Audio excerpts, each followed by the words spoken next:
Now for this tutorial, let's try to see offset tool.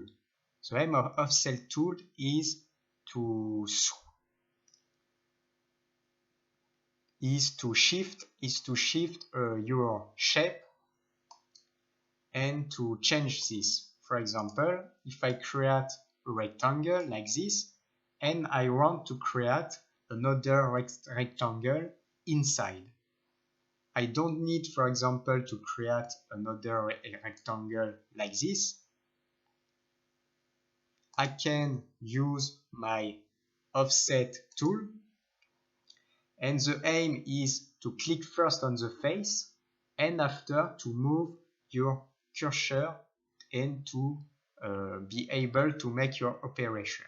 So I click on the face, and here I can see with my cursor a second rectangle inside that I can use.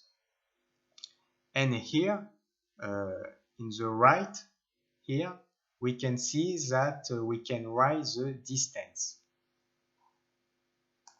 So we are going to start again here, and in distance in the right corner I can type, for example, 20 centimeters, and here I have a second circle inside. With double click I can make the same operation a second time, third time with double click.